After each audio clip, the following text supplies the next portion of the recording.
I'm going to thank you. Hopefully everybody's okay with recording this for the folks who weren't able to attend.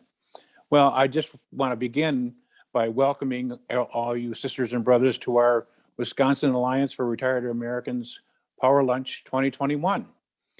Well, we did try to do an in-person. We had a venue booked. We had food that was well chosen, but the Delta virus has dealt us a severe blow, and obviously the safest option is for us to do this virtually again this year. Hopefully next year we'll be able to meet again in Milwaukee.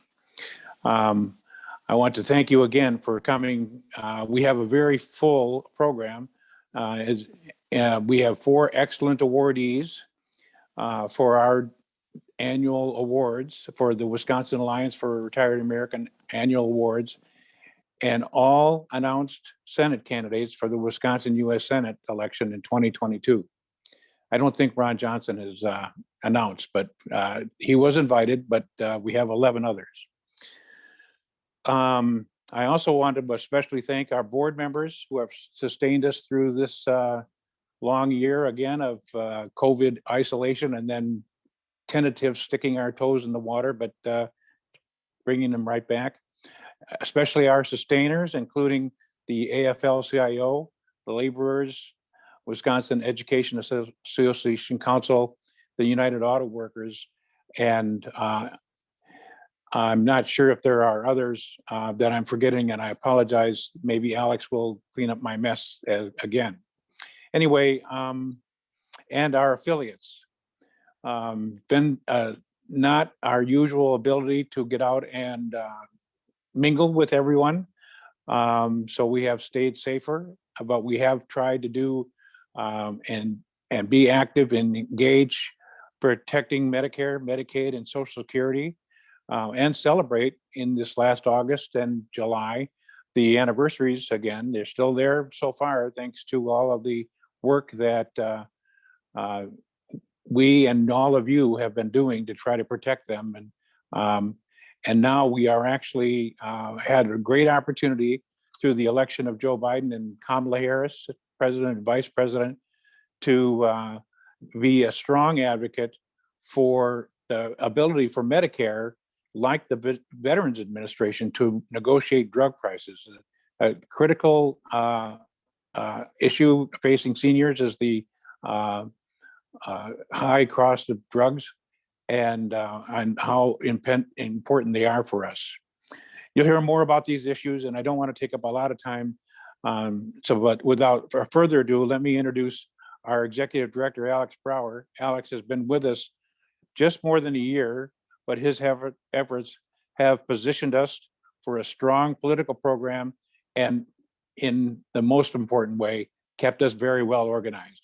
So to my brother and friend, Alex Brower, go ahead. Thank you so much, Gary. I just wanted to spend just a minute here going over what we've been doing so far this last year. Again, just to echo what Gary said, we wanted this to be an in-person event, and we're really sorry that we couldn't do that. We just had to take the safety of everybody who would be attending into consideration in making the decision to move this virtual. So you guys, since last year, since we last had our power lunch, you guys, we elected a pro-labor president to the White House and defeated the incumbent. And I think that's something really, really powerful. The Wisconsin Alliance played a role in that too, because a lot of you who are here, and there's a few, but especially a few of you, including Marlene and Nona, who did a lot of postcards to members and to labor households across the state. And, President Biden's margin was just around 20,000 votes. And so the work that we did helped contribute to that margin and helped get him across the finish line and become the president. Has provided us the opportunity, I think Rich will touch on this, to pass the PRO Act and change labor law to help unionized workers here. So I wanted to go over just a few things that we've been doing. In addition to our political work last spring, we've been organizing really hard around the issue of prescription drug prices, which you guys know affects all of us, and not just seniors, but everybody, you know. And so we're part of a coalition called Lower Drug Prices Now that's working to lower the cost of prescription drugs and support the Build Back Better agenda, and also other specific legislation in Washington. So we've been doing letters to the editor, op-eds, different things, collecting stories from folks, and we've been sharing those stories out,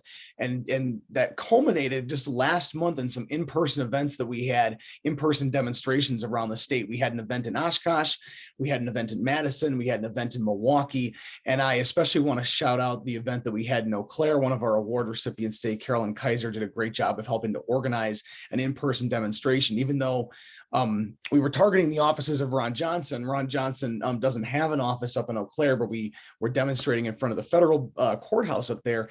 And that event just went, spectacularly, thanks to Carolyn and everybody else who helped to organize all the events around the state. We did those outside. We did them COVID safely. And so it just was fantastic. And despite the pandemic, which is really hindering a lot of organizing around this country. And a lot of you know that. Despite the pandemic, we're still moving forward and working to make things happen here. I would be remiss if I didn't bring up the fact that today is Indigenous Peoples Day, and I hope everybody takes time to reflect on our country's sorry history in relation to Indigenous peoples in this country, and acknowledge the fact that we are on stolen land currently in Wisconsin and in every other state. I think that's just worth acknowledging here, even though this isn't necessarily related to that. With my other remarks, I just want to say that, we've been facing a lot of difficulty with the pandemic organizing, and seniors have been hit so hard by this pandemic. It just breaks my heart. But with the Wisconsin Alliance, we are working to keep people connected, keep organized, and keep on top of everything. And so I just want to, express my sincere gratitude for you guys having me as your executive director. I've been proud to organize with this group since being brought on in May of 2020. I'll turn it back to Gary. We've got a really exciting program. We've got a few other speakers coming right up here, and as well as the Senate candidates. So I'll just turn it back to you, Gary, to move us along. Thank you so much. Thank you, Alex. Well, actually, I'm going to turn it back to you because according to my run of the show, you're introducing our next speaker, probably a man who everybody knows since he's been with us from the very beginning. But go ahead, Alex. Yeah, thank you so much, Gary. One thing I forgot to mention in my remarks that I think is definitely worth mentioning, that Gary actually teed me up for here, that I want to bring up right now, is our sustainer unions that are supporting us. And I just want to go through those really quick here. First of all, the Wisconsin AFL-CIO sustains the Wisconsin Alliance for Retired Americans, Wisconsin Laborers District Council, United Steelworkers District Council 2, UAW Region 4, the Wisconsin Education Association Council, the Professional Firefighters of Wisconsin as well. Those are our sustaining unions. We're always looking for more in that respect, but we really appreciate those unions, and as well as the unions that have affiliated with us, who've brought us additional revenue. But now to the meat of this, which is I'm here to introduce Richard Fiesta, who is the National Executive Director of the Alliance for Retired Americans, and who would just, I talk to him every single week on our field calls, and we get the update on DC and what's going on with everything. So he's on top of everything and really guiding us in a way that's going to bring victory for retirees. So I'll just, without anything more to say, I'll turn it over to you, Richard, to introduce yourself and talk about what's going on. Thanks. Great. And thanks, Alex. And hello to everyone. And again, always enjoy coming out on this day every year for the Power Lunch. And we're last all together, I guess, 2 years ago. So hopefully next year we can be together again, but that hasn't stopped your activism or our activism as an organization nationwide, especially in 2020, where even before the vaccines were out, we were still learning how to use Zoom, how to do meetings online, how to do more conference calls. As Alex mentioned, how to write postcards. And your officers and board members and Gary, and especially we're strong as long as we have great support from the state AFL-CIO, and I'm glad Stephanie Bloomingdale is one of those state Fed presidents who cares and helps nurture our alliance. We have that all around the country, but it's especially strong in Wisconsin and especially strong with local unions, district councils, and all supporting our grassroots efforts that you do. Like in 2020, as you know, we had to go to court, both nationally and locally, where the Wisconsin Alliance went into court to try and get a lot of the suppression laws that Wisconsin enacted after that horrible year of 2010 to make it easier for seniors to vote in a pandemic. And we had some victories in Wisconsin and around the country. But as you know now, a lot of that is still on the line and still threatened through more voter suppression laws that are being introduced and in horrible gerrymandering. And I know you're starting to see that in Wisconsin, and we're seeing it around the country as well, that democracy relies on one person, one vote, on fairness, fairness in the counting of the vote, fairness in the operation of an election system, both locally and statewide, and fairness in districts. And we have to stay vigilant and keep working very hard, sometimes against some tough odds, but beyond of what's going in Washington, we have 50 state battles right now in both voter suppression and redistricting. And that we have to all keep our focus on as well. Want to say again, thanks to Alex. Also on the call is our new national field mobilization director, Maureen Dunn, who, as you know, lives here in Milwaukee. Today is her first day being promoted to our national field mobilization director. She's been with us and has been terrific, as we all know, since 2017. So hello to her. She's Milwaukee's own and Milwaukee's best too, assuming that's the Union Beer Company. As you know, we've been involved in a lot of good things that have been happening since the Biden-Harris administration has taken over. And we're all on television and watching about all horrible things. Nothing's going to get done, but let's put ourselves in a place where we can give ourselves a pat on the back. We had the American Rescue Plan early on, and a big victory for workers and retirees, including $94 billion for the Butch-Lewis Act, which stabilizes multi-employer pension programs. And 10 million people or their surviving spouses rely on multi-employer pension funds that, through no fault of their own, because a lot of it has been government policy over the last 20 years, and interest rates and the economic overall view of the country in setting economic policy. Trade, for example, has decreased the number of workers paying in and employers into those plans. But that is a big, big win that took us nearly a decade to get, and it affects a lot of people positively. Economic security and retirement will be there. Also, there is more funds for senior nutrition, for example, more funds for transportation for seniors as well. We're looking at those to be increased in the infrastructure bill that the Senate has passed, and we're there before the House. At least you had one of your senators vote for it as well. And we can do something about the other one next year. But that's very important, as you know, that is ready to go, as well as what's going on in the human infrastructure bill right now. As you know, Americans pay the highest prescription drug prices in the world, and that hasn't happened by accident. And it affects not only people at the pharmacy counter, it affects healthcare plans run by public and private employers, or jointly run by labor management trusts. And it's time we do something about it. We can't turn on the television right now without pharma or one of their phony fund groups using scare tactics. But we're in there, you're in there, we're in it together, telling our members of Congress, now is the time. Allow Medicare to negotiate for prescription drugs. We will save somewhere between $450 and $700 billion over 10 years, that we can use that money to add benefits to Medicare in hearing, dental, and vision that currently aren't there, and truly provide in a better way healthcare for retirees as well. Alex mentioned too the PRO Act.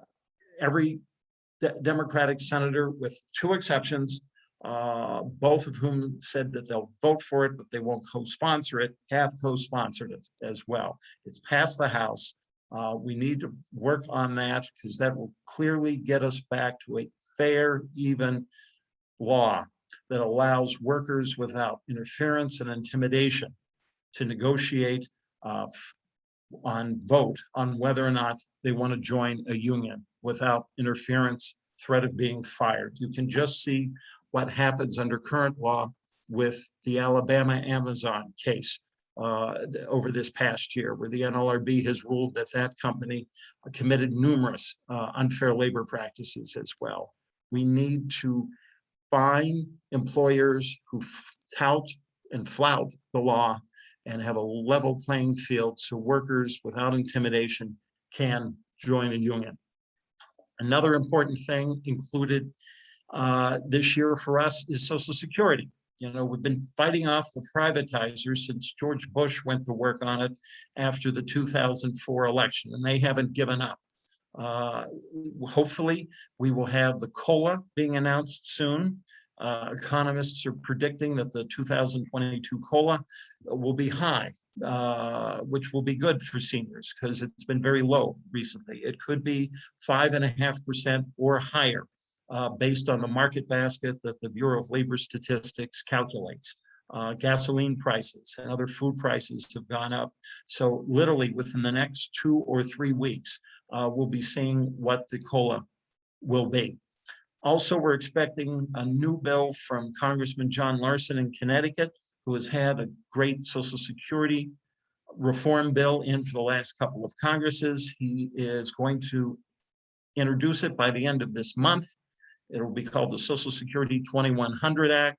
It helps stabilize the fund by raising the cap on those who can most afford to, people making over $400,000. It will increase benefits. It will have a better COLA that better represents what seniors spend their money on, like healthcare, which is the highest inflation sector of our economy, for example. It will also take care of the WEP GPO issue for workers and their surviving spouses who worked in a field or an area or an employer, both public, where they weren't paying into the Social Security Trust Fund, and their Social Security is being penalized because of that.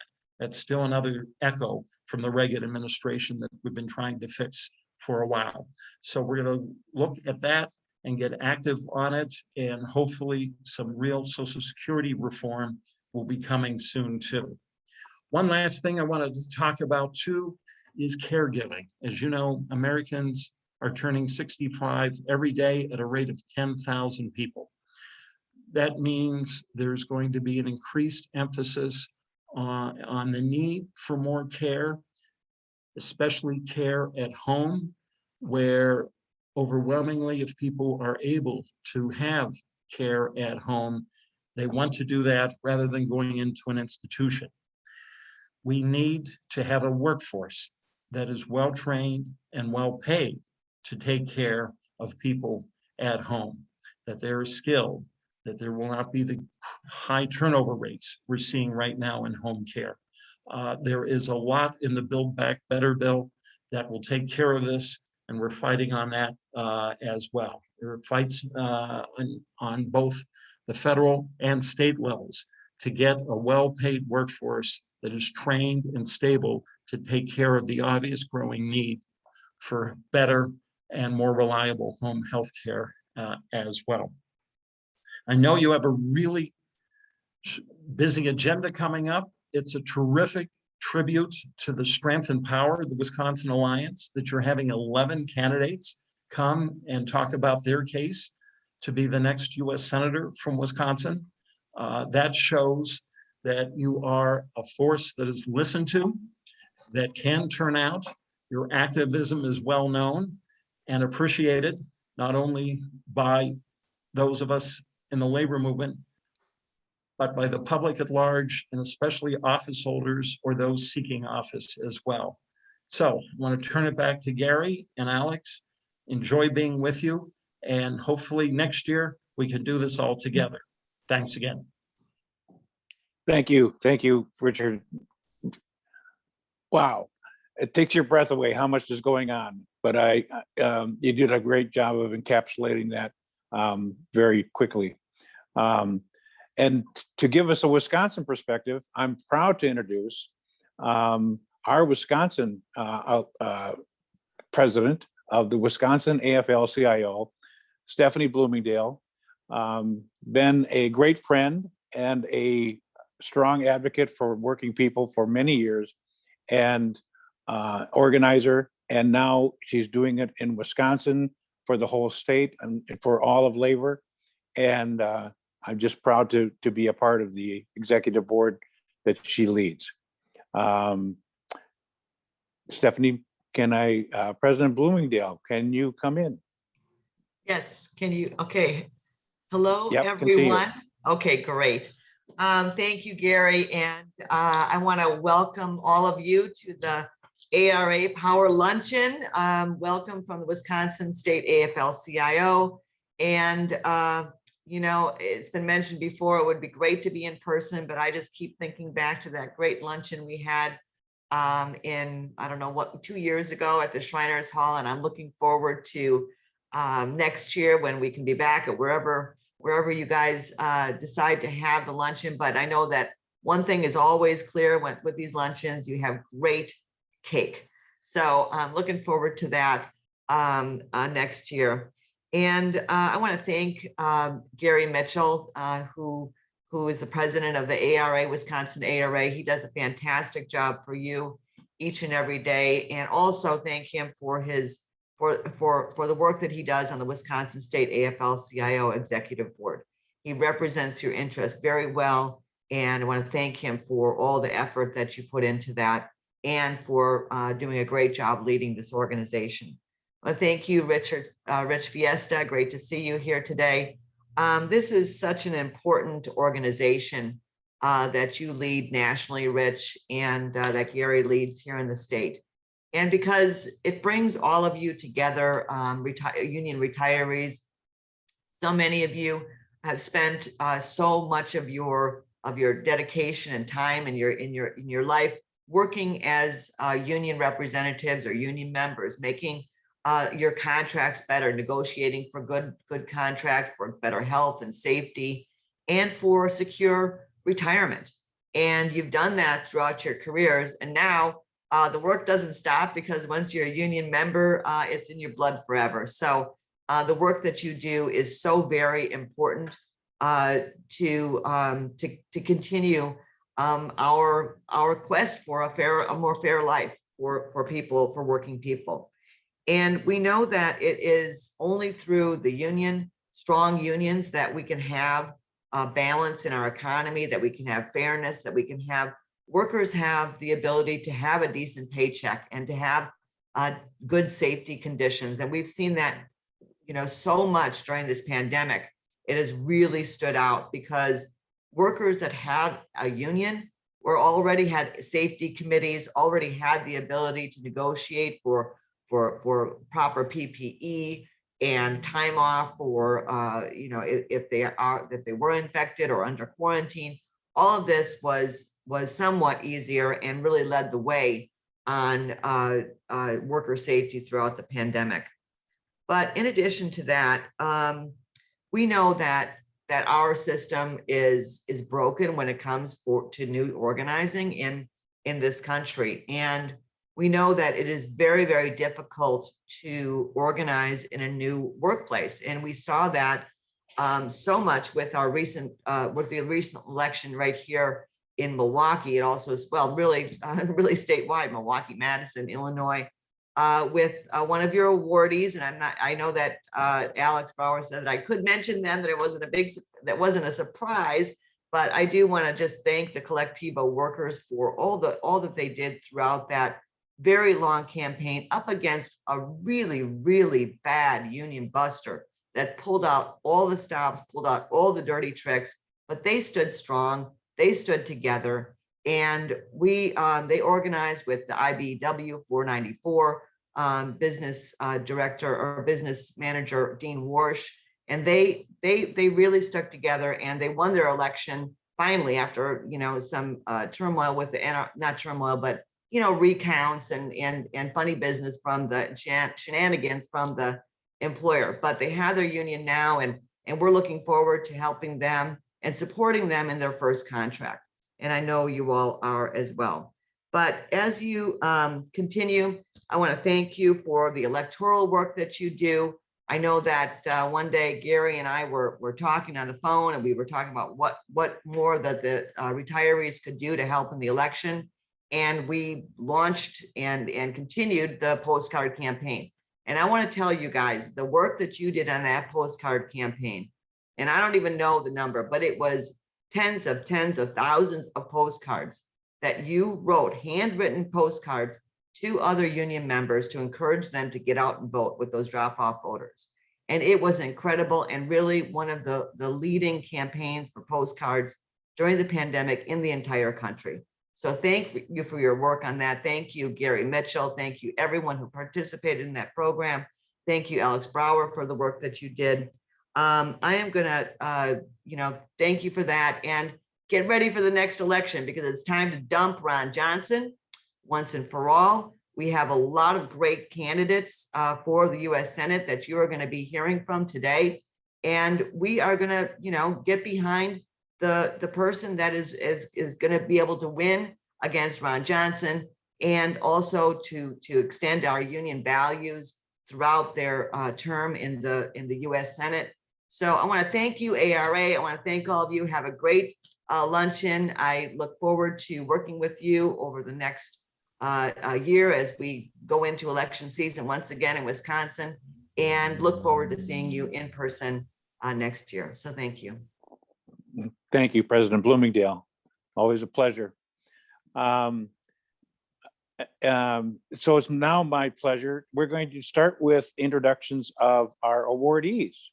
And the first person who is going to introduce our awardees is our longtime suffering secretary, Cynthia Wynn. Not maybe always suffering, but she has been a bedrock for our executive board, and it's her. I've asked her to introduce our first awardees. Go ahead. Thank you, Gary. I am going to be introducing our first award winner. And as Stephanie has already introduced a little bit, when the workers of Colectivo Coffee Roasters realized that the working conditions that they wanted to have were not what they had, they decided to stand up and form a union. Led by an organizing committee that called itself Colectivo Collective, the workers allied with the International Brotherhood of Electrical Workers, and they won a historic labor election this past summer. One of the leaders, Hillary Lasconis, and other people from Colectivo Collective are joining us today, and we are honoring these workers to encourage others to start a union at their workplace. So congratulations to Hillary and her collective, and they are our first award winner. Hello, everybody. Thank you so much, Cynthia. And thanks to all of you. I'm so proud to be able to accept this honor on behalf of my fellow workers at Colectivo. We're thrilled to be able to join you today, and we're so humbled that you choose to recognize us with this award. If you've been following our campaign over the last year and a half, you probably know that it's been a tough road, as Cynthia and others have touched on. We began organizing in March of 2020 at the onset of the pandemic. And in August of 2020, we sent a letter to the company letting them know our intentions to unionize, as well as a list of our voluntary organizing committee members. And in that email, our organizers from the IBEW sent along with our letter. They encouraged the owners and the CEO to let us organize peacefully, or at the very least remain neutral. And it read a lot like we could do this the easy way or the hard way. And they chose the hard way, unfortunately. Despite the company's supposedly progressive values and their name being Colectivo, which means collective in Spanish, the CEO and ownership at Colectivo has been outspokenly against our union. Since we issued that letter to the company in August, we have faced relentless obstruction, retaliation, outright personal attacks on our jobs and our character. The company also hired one of the most formidable firms when it comes to union busting consultants. The company has spent hundreds of thousands of dollars to thwart our efforts, and I've come to expect that that will continue, and that money spent to intimidate, delay, and defeat us, and we're still standing. It's incredible to be able to be at this point where our work is being recognized. As you can imagine, working in cafes, so many of the regular customers who come in every day are retired folks. I've had the pleasure of working just 2 blocks away from the cafe that I work at. So my customers are also my neighbors. I can't express to you how much our customers have helped us through all of this. For example, some of our most supportive customers have told me that they signed up for Instagram just to be able to follow our campaign. They learned how to change their name in our mobile ordering app so that workers will know that they're supportive by the order tickets that employees see. One of my kindest regular customers, Patricia Goldstein, I got her permission to say her name because of her involvement with organized labor here in Milwaukee. I think it's likely that some people on this call may even know her, but she actually knows the owners and members of upper management personally. And she has no fear about going right up to them when she sees them in the cafe, and really interrogating their decisions to work against our union. And I mean, she really corners them, and she holds them accountable, and in a way that employees at times throughout this campaign, could only dream of. And not only that, but she's brought in her friends, many of whom are retired union leaders, many of whom are women, so that we could meet them and we could kind of learn from them. And it was through these conversations with Pat that I've learned so much, not only about what I could expect during this process, but what it was okay for all of us to hope for, what a union could give us. And at a time during, with the pandemic and everything, it's such uncertainty and a lot of times so much fear, it was really an incredible amount of support to be able to have customers like that. So before I leave you, I want to encourage you to never stop sharing your union story with working people, especially those younger folks who may not have much personal history or experience with unions. It's completely vital that you share your story and never stop. It seems little maybe, but I can tell you that customers like Pat who've come in and told their baristas how much they've loved their union have made such an impact on my coworkers, not only at my location, but all of the locations. So I want to thank you again from the bottom of my heart and on behalf of so many of us who unfortunately couldn't be here to accept the award. Thank you so much for recognizing us. And it has been just the most fun part of this whole thing to be able to meet with union people like yourselves. So thank you. Thank you so much, Hillary. Certainly an award well placed and very inspiring. Now my pleasure to introduce the next awardee introducer, a sister I've known for many, many years. I won't say how many because it's inappropriate to do that with sometimes, but my friend, Judy Gatlin from the Eau Claire area. Thank you, Gary. Thank you very much. Can everybody hear me okay? Mhm. Great. I get the honor of recognizing Sister Carolyn Kaiser for an award to recognize all that she's done to improve the quality of life for senior citizens way up north here, 14 counties up north here in Wisconsin. Her leadership has increased the membership of Subchapter 63 of AFSCME over the last 2 years. Like Brother Alex mentioned, that all the visibility events against Senator Johnson, Eau Claire, Wisconsin had the most people there.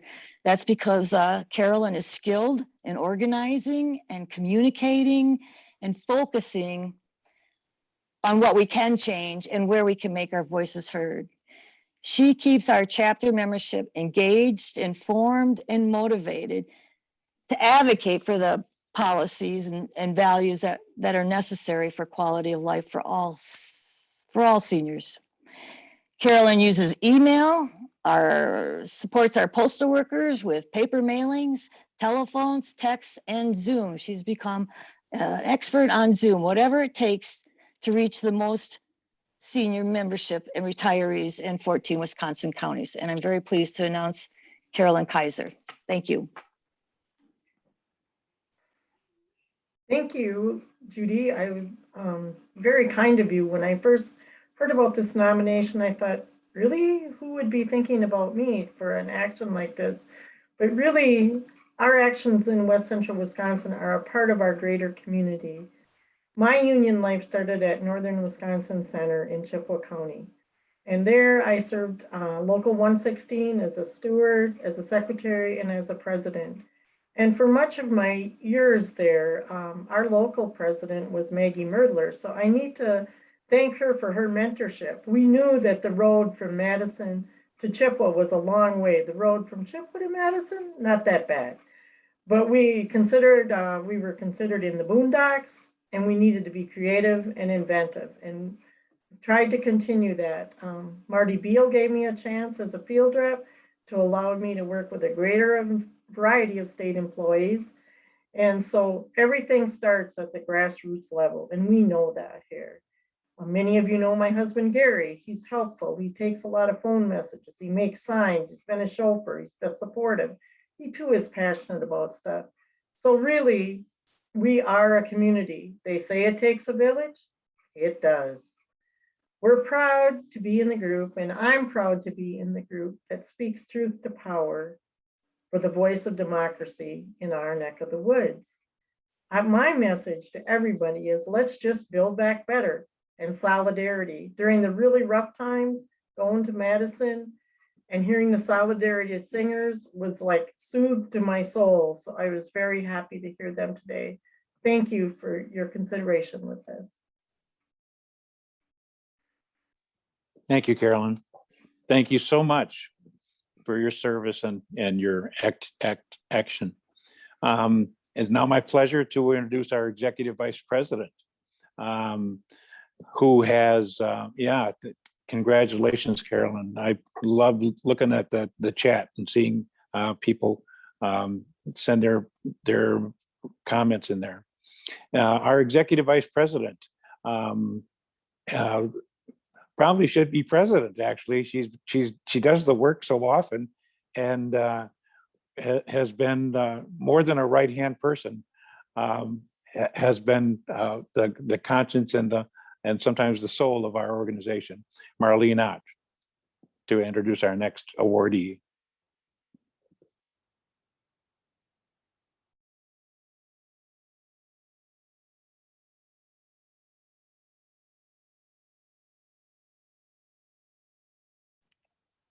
Thank you, Gary. Can you hear me? Yes. Okay. Thank you, Gary. And don't let Gary fool you. He's the heart and soul of this group. He's been wonderful to work with, and I am so thrilled that we have him working with our team. I have the pleasure of honoring Kirk Bangstead. Everyone thinks that only conservatives live in northern Wisconsin, but Minocqua Brewing Company owner Kurt Bangstead has challenged and defeated that idea. When his brewery was hurt by the coronavirus pandemic, Kirk stood up to Republican mismanagement of the crisis, and he formed a super PAC to fight back, in addition to running for office himself. You may have seen just a few days ago that his super PAC brought a lawsuit against Waukesha County School District for failing to protect children from exposure to COVID-19. Now, Waukesha is a long way from the North Woods, but that doesn't deter Kirk from launching an effort when he sees a need. We're honoring Kirk to encourage others to take a stand in their own communities. He's demonstrating what each of us can do, regardless of the community in which we live. Not only is he changing the Great North Woods, but he's influencing the entire state with billboards and his Biden beer. Kirk sends his regrets that he is unable to attend to receive his award in person, but I am so pleased to be able to honor him today. Thank you, Marlene. Yeah, it's regrettable that Kirk couldn't join us. If you've seen the email when he talked about suing the school board in Waukesha County, someone described it as the most straightforward discussion about a political issue that they've read in quite some time. So I encourage you to go on his Political Action Committee website and see if you can see that, because he tells it like it is, and he doesn't mess around. So and now it is definitely my honor to introduce the final awardee, our legislative awardee, a friend of mine for many years. She's never represented me, except she's always represented me. I have not had the good fortune of living in her district. When she was on the county board in Dane County, when she was in the state legislature in the state capitol, and now as a state senator, as a strong advocate, maybe the strong advocate for the logical legalization of marijuana and regulation of marijuana, and also so many other issues that, including fair wages and $15 an hour before it was popular. I try to keep up with her. That's all I can say. And with that, Senator Agard, can you share some of your wisdom with us? Well, first of all, Gary, it is a real honor to be here with so many of my personal heroes. The work that this group does and the work that you represent in moving Wisconsin forward for everyone is really a motivation for me. And really, I am trying to keep up with all of you.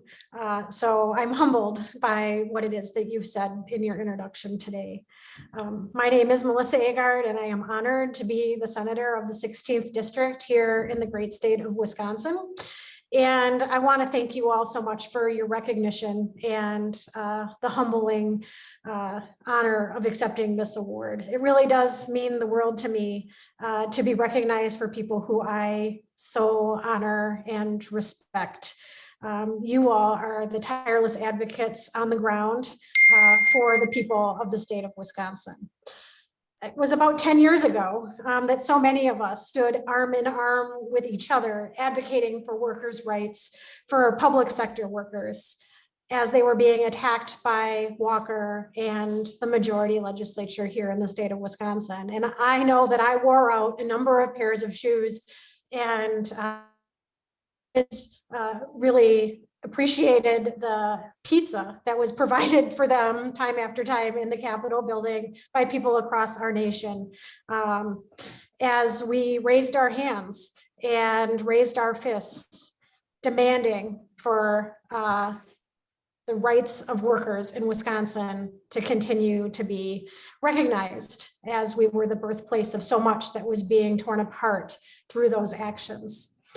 Ultimately, the supporting and honoring of workers and the working people in the state of Wisconsin has really been a frame for which my legislative career in the Assembly and now in the Senate has been framed by. And we cannot forget the shoulders with which we stand on in the work that we all do every single day. This session alone, I am proud to have introduced a bill to restore the collective bargaining rights for UW nurses, the ability to stand with the workers and nurses at Meritor, whether it was the nurses or the frontline workers at Meritor. Legislation to support the minimum wage in Wisconsin, increasing to a minimum of $15 an hour.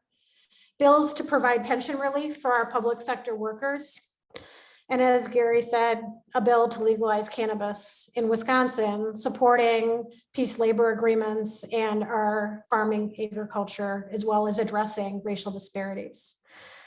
I've also continued to champion legislation here in the Capitol that will ensure a better Wisconsin for our kids, our workers, and our retirees. We do not need to be pitting one another against each other, but instead seeing and honoring the strength of all of us working together for the greater good of all of the people in the state of Wisconsin.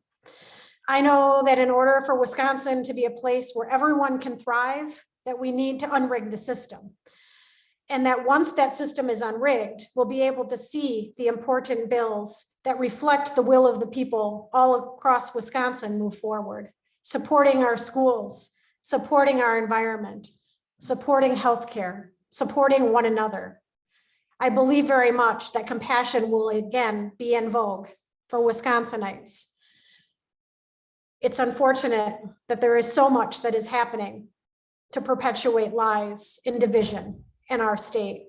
And it's unfortunate that for the last decade, we have been a state that has been a petri dish for this rhetoric and division that is now being brought to Washington.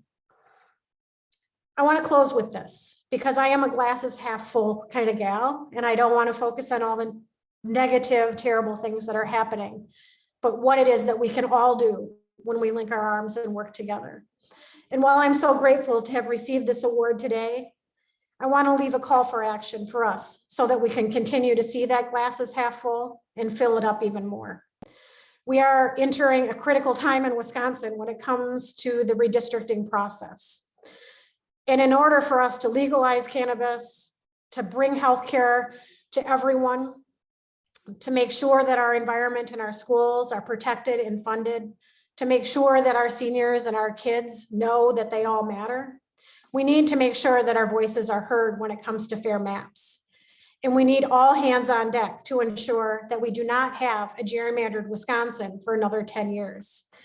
So for the agenda that will lift up the working people of Wisconsin as we move forward, let's commit ourselves to ensuring that we have a fair maps process and fair maps drawn in the state of Wisconsin. I implore all of you to reach out to your elected officials and be active in this process, and to encourage your friends and neighbors who maybe aren't as active as all of you are to be raising their voices in this process as well. Gary and everyone with the Wisconsin Alliance for Retired Americans, I am so humbled and honored to receive this award and recognition today. And I want to thank you all for the amazing work that you all do every single day as well. Thank you. Thank you. Thank you, Senator Agard. Pleasure to see you again, even from a distance, so to speak. Well, we do have a little break scheduled here, but I want to move on because we do have as I pointed out before, a really full agenda. But let me just let Alex jump in here to give us a little lay of the land of where we're going to go through next. Alex Brower, Executive Director. Yeah, thank you so much, Gary. And really just, thank you to everybody showing up. I'm loving seeing the participation in the chat. I wish we could be in person to have these conversations. What we're going to be doing after the break, we're going to take a break till a little bit before 1 o'clock. And then what we're going to do is come back. We're going to hear from the candidates from U.S. Senate for U.S. Senate against Ron Johnson. Like Gary said, almost every single one of them is confirmed. And then for those who couldn't be here, we do have some video clips that they'd like to share. But I wanted to just really briefly somebody who is also, I think, deserving also of an award here, who's been helping out tremendously with the Wisconsin Alliance for Retired Americans, and especially right now working in the back end to make this whole event happen, is our executive assistant, Fatima Hyde. So I just would like, everybody to acknowledge the work that she is doing to help out and make this event go so well, and to support all the work that we're doing. It's just great. Thank you so much, Fatima. And Gary, I'll send it back to you to launch the break and get everybody going. Thank you. Okay, well, take a little break. We'll be back in about 5 minutes.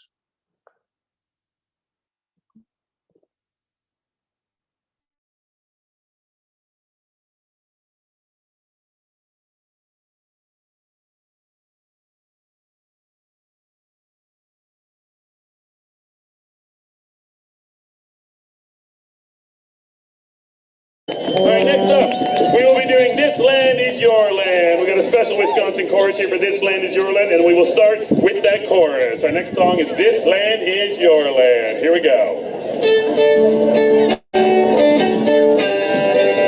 This land is your land, this land is my land, from Lake Geneva to Baffin Island, from rolling prairies to a lovely dairies. Wisconsin was made for you and me.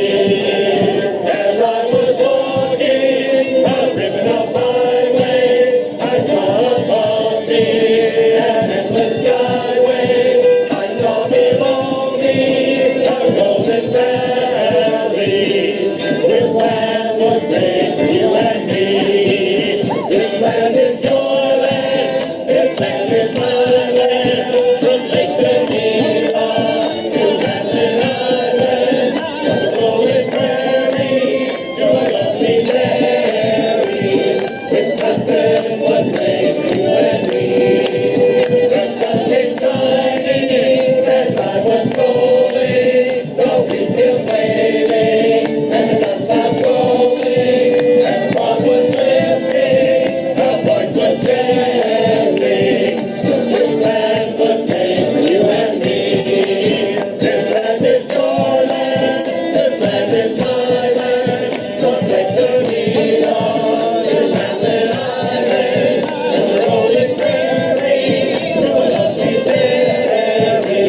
Wisconsin was made for you and me. As I was walking, I saw a sign there, and on that sign it said, private property, but on the other side, it didn't say nothing. That sign was made for you and me. This land is your land, this land is my land, from Lake Geneva to Baffin Island, from the rolling prairies to a lovely dairy. Wisconsin was made for you and me. In the squares of the city, in the shadow of the steamboat, in the capital, I see my people, and some are grumbling, and some are wondering if this land's still made for you and me. This land is your land, this land is my land, from Lake Geneva to Baffin Island, from the rolling prairies to a lovely dairy. Wisconsin was made for you and me. This house is your house, this house is my house, from the rotunda to the governor's office. Skywalker will never push us out. This house was made for you and me. One more time. This house is your house, this house is my house, from the rotunda to the governor's office. Skywalker will never push us out. This house was made for you and me.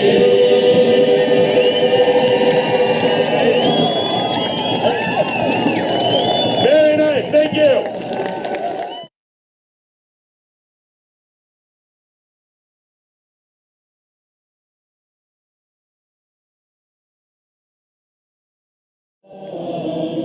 We shall overcome.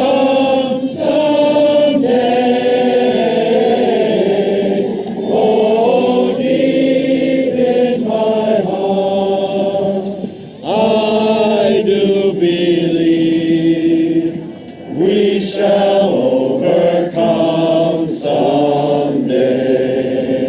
We'll walk hand in hand. We'll walk hand in hand. We'll walk hand in hand. We'll walk hand in hand someday. Oh, deep in my heart, I do believe we shall overcome someday. We shall all be free. We shall all be free. We shall all be free. We shall all be free someday. Oh, deep in my heart, I do believe we shall overcome someday. I have two for sale today too. The whole wide world around. The pattern's The whole wide world Pre-made patterns. around. The whole wide world around someday. Oh, deep in my heart, I do believe we shall overcome someday. Walker won't be governor. Walker won't be governor. Walker won't be governor. Walker won't be governor someday. Someday soon. Oh, deep in my heart, I do believe Walker won't be governor someday. Someday soon.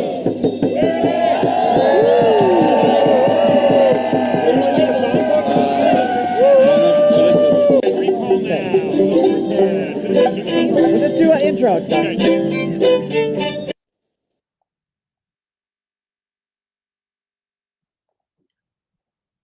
Well, that day is now. Can I start?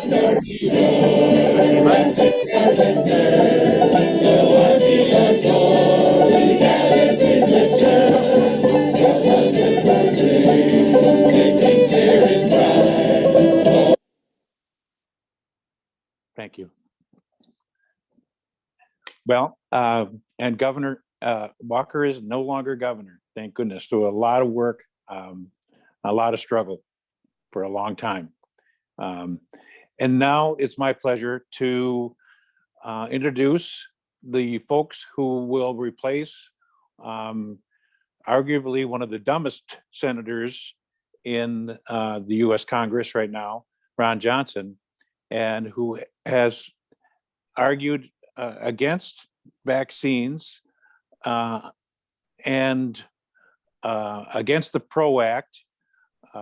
We have been in alliance with not only not only advocates on our own behalf, trying to advocate for lower drug prices, but we have participated with the AFL-CIO in some organized events to support the PRO Act, which the senator has been a impediment for.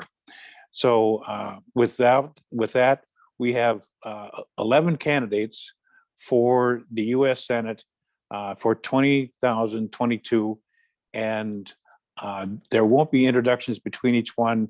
Fatima will just bring each one of them in as their time comes in. So go ahead with our first candidate.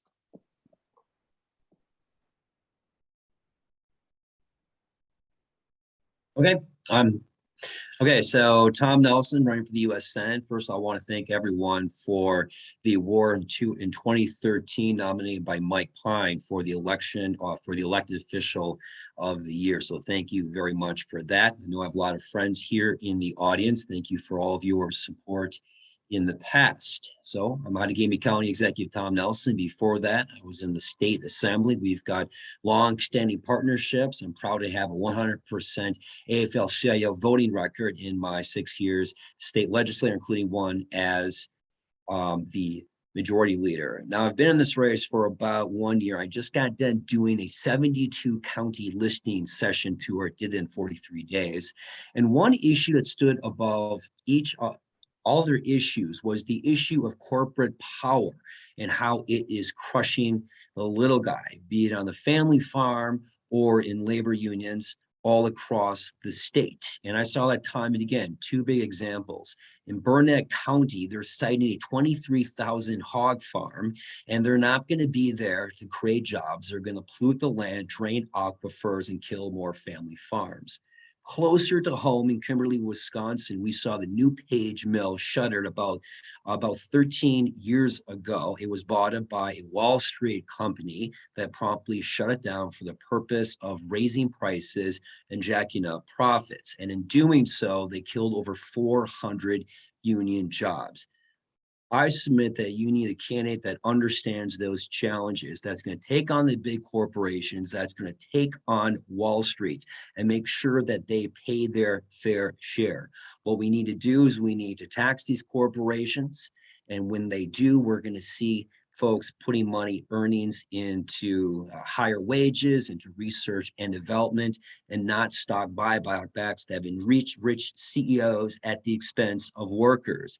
And the cornerstone of my candidacy and what we need to do to accomplish all this is economic security. And that means a $15 minimum wage. And that also means passing the PRO Act. So workers, regardless of what sector you are in, whatever line of work, that you have the opportunity that it will be easy for you to organize. And third, and this is very near and dear to me here in the paper valley, is what these bad trade deals have been doing for the Wisconsin worker. We need to toss them out and write these trade deals from the perspective of workers.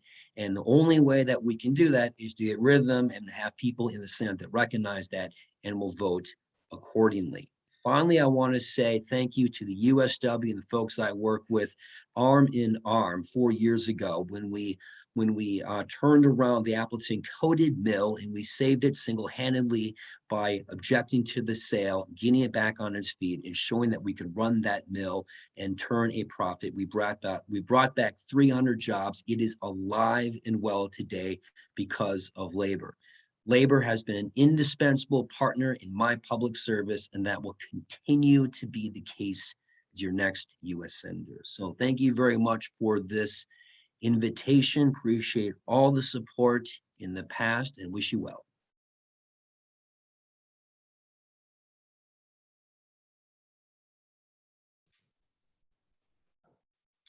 All right. Well, I'm Alex Lazary. I am the Senior Vice President for the Milwaukee Bucks. And I got into this race because I thought we needed a change in Washington. Whether it's his constant conspiracy theorizing, his fealty to Donald Trump, or his just general indifference to the job. You know, Ron Johnson has shown us time and time again that he's not up to the task of being our US Senator. And that's been a really big problem for us because that means that for the last 10 or 11 years, we've only had one US Senator fighting on our behalf and fighting for our interests. And that's why I'm running, to give Tammy Baldwin a true partner in Washington to bring some real results and real change for the people of Wisconsin. And what I think we need in that candidate is something a little bit different. I'm not a politician, but I have worked in the highest levels of politics. I've worked on the Hill. I worked in the Obama White House during the first term for Valerie Jarrett, and I led the bid to bring the DNC convention here to Wisconsin. So I know how politics work, but we're also running on a real track record of having gotten real things done so that we can go to Washington and pass things like the PRO Act. When it comes to things like a $15 minimum wage, you know, we've actually done it. We pay a $15 minimum wage in Fiserv Forum, the Bucks Arena. When it comes to creating jobs, well, we don't just talk about it. We've actually done it. we've created thousands of good paying union jobs that all pay a living wage. When it comes to climate change, we've shown that you don't have to have this false choice between creating jobs and protecting the environment. We've created one of the most environmentally sustainable districts in all of Wisconsin. And when it comes to racial and social justice and voting rights, we've been on the front lines, boycotting basketball games and starting our Bucks Vote initiative, where we partnered with LeBron James and Michelle Obama's organizations to ensure that we registered thousands of people to vote, which was a big reason we were able to turn Wisconsin blue in 2020. And so what we hope to show with this campaign is that progressive values are not just good for the economy and good for business, but are good for the country. And these are the values that I've grown up with. My dad wasn't born in this country. He was born in the Jewish quarter of Marrakesh, Morocco, and his parents brought him here because they were looking for a better life and better opportunity. And so he came here and he didn't speak any English. He didn't have any money, but they were able to get a good public school education. He was able to work his way through college and graduate without a crushing amount of debt. And he was able to find a good union job. He was a Teamster driving UPS trucks after college. And I'm running because that story and opportunity is really hard for anyone and really hard for us to write that today. So I want to make sure that no matter your zip code, you're able to get a good public school education, that you can go to college or community college or trade school and graduate without a crushing amount of debt. And most importantly, that you can go get that good union job, one that pays you a living wage, so that you don't have to work a second or third job just to support your family. And we're seeing that message resonate across the state of Wisconsin. And it's why we've been able to get some of the most substantial endorsements of this race. We've been able to not only get current and former electeds, but also labor. The Teamsters and IBEW 494 and local IATSE have endorsed our campaign because we're actually leading on these issues and practicing what we preach. We are the only campaign in this race and the only one of the few in the country to have a unionized campaign staff. And that's what we're trying to show, that we're going to lead on these issues and actually be able to get these things done when we go to Washington. And so we're going to be following the Tammy Baldwin, Tony Evers model of going to places that Democrats have neglected and Republicans have taken for granted, and letting everyone know that we're going to be a voice, not just for the 50 some odd percent of people that vote for us, but 100% of the state. And so I just want to say, I can't wait to work with you all as we look to not just defeat Ron Johnson, but also reelect Governor Tony Evers, so that we can make sure that progressive values are helping move Wisconsin forward and making sure that we can help raise wages and bring more jobs and investment to this state. So thank you guys so much. I'm really looking forward to working with you all as we look forward to winning these races in November. So thank you. Thank you. This is the wrong sport, but we're going to call it an audible because we feel like we need to have a little thing in between each one. So thank you for Tom Nelson and Alex Lasry. And the next candidate is Adam Murphy.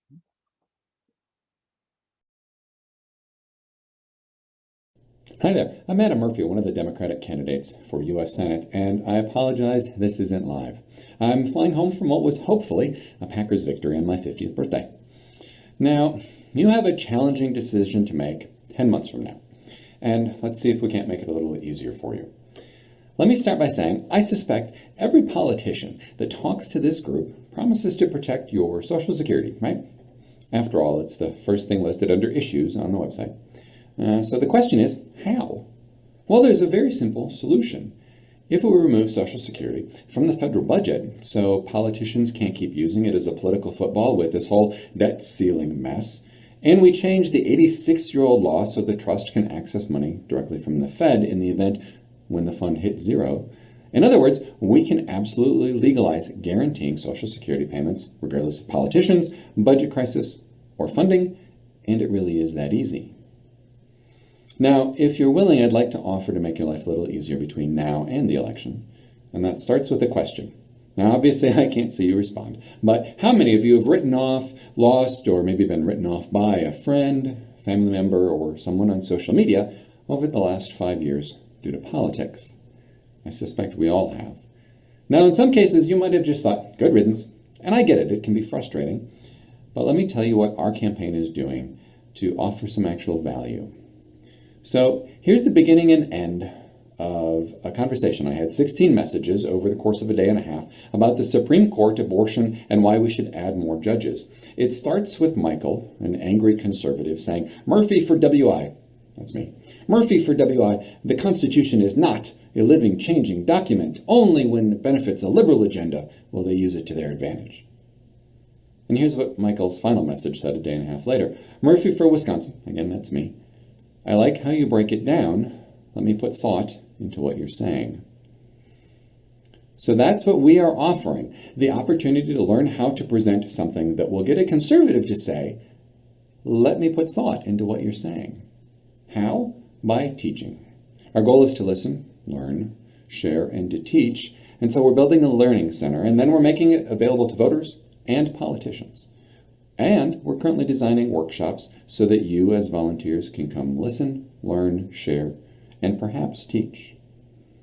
After I presented this idea at another event, an older gentleman came over and he listened, he got a little closer and he listened, and finally he spoke up and he said, "Adam, I'm a lifelong Democrat, and I lost all 4 of my sons to the Republicans. I can't understand them. Will this help?" I believe so. And I think it'll help make your Thanksgiving a little easier with that crazy member of your family. And I know that it'll work because last year when I ran, we increased Democratic voting by 24%. So if you're interested in learning more, please reach out through any of the Murphy for WI media platforms, Facebook, web, Twitter, and join us. I am looking forward to working with you. Thank you.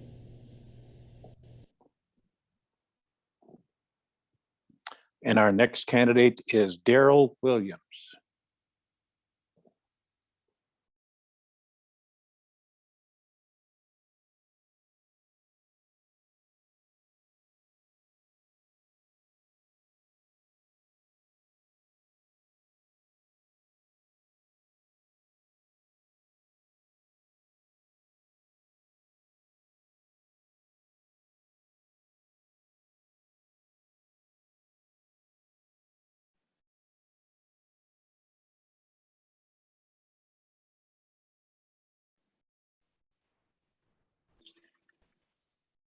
Good afternoon. Can you all hear me or see me? Yeah, we can hear you. I can't see you.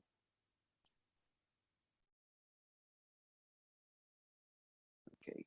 But go ahead. Oh, now I can What see about you. now? Yep, go ahead. All right, great.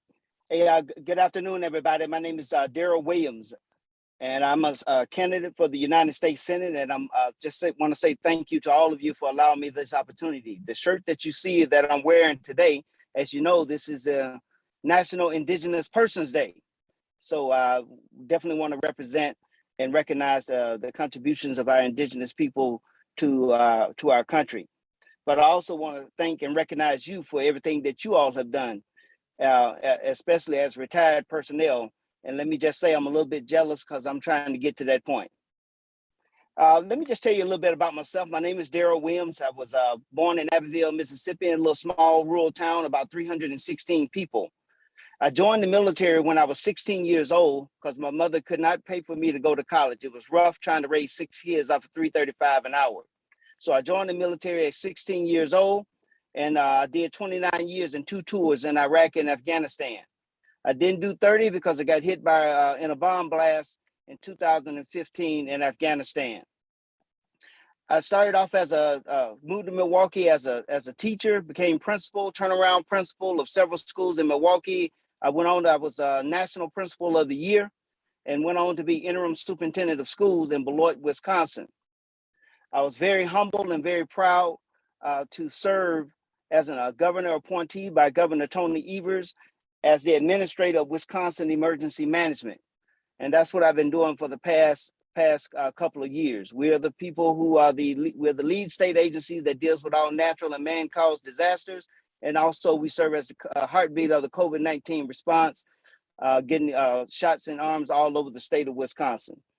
Let me just tell you just a few things. One thing that I'm definitely concerned about is especially a lot of times people think whenever you're I would say a little bit younger and you're still working, and people tell you how much they appreciate you.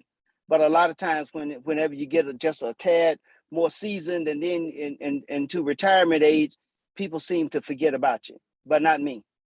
I have my mother, and one of the three concerns that I really have, and three things that I would really be advocating and supporting.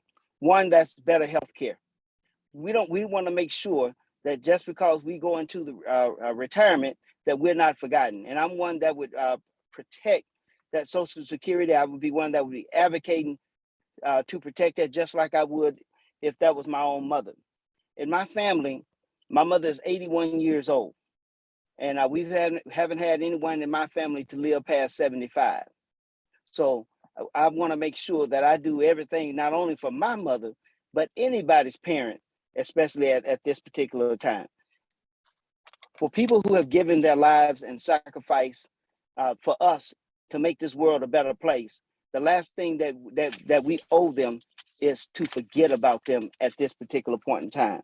So I would be one that would definitely fight to make sure that those benefits that you were promised whenever you were working are definitely there at this time.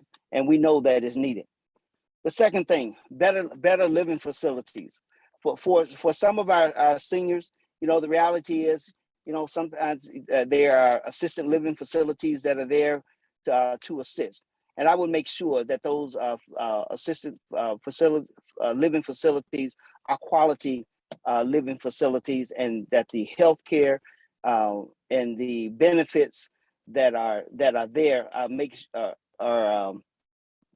quality, that those seniors are receiving quality services there. As I've traveled the state, I've seen some wonderful living facilities, and I've seen some that I would say could definitely use some spicing up. And if I wouldn't want my parent there, I wouldn't want anybody parent there. So I definitely support improving some of those facilities and making sure that they're quality.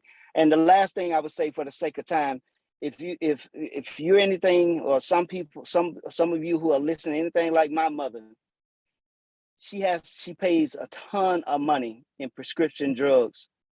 And I at one point I had to just lay out all of the different pills and everything that she has to take for this and that. And I just said to myself, it is absolutely ridiculous how much those pills cost. We have got to do a better job in making sure that that our seniors can afford their medicine, that they're not having to choose between life and death, or a pill and having to eat, or a pill and have to pay their bills.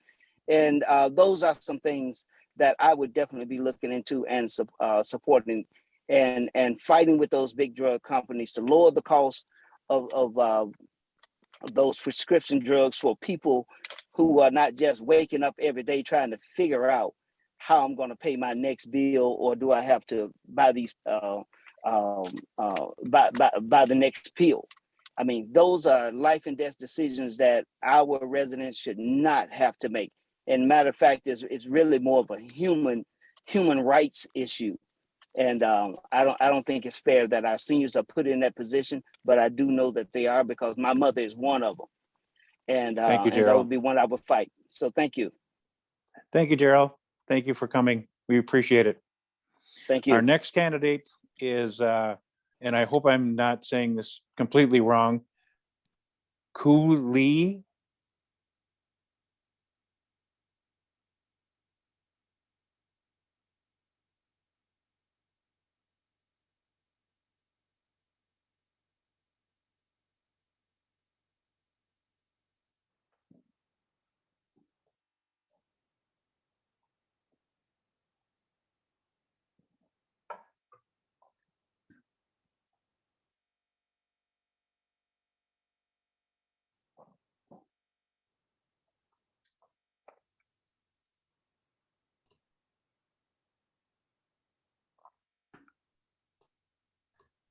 Hi there, Ku. If you're here, you can unmute and begin.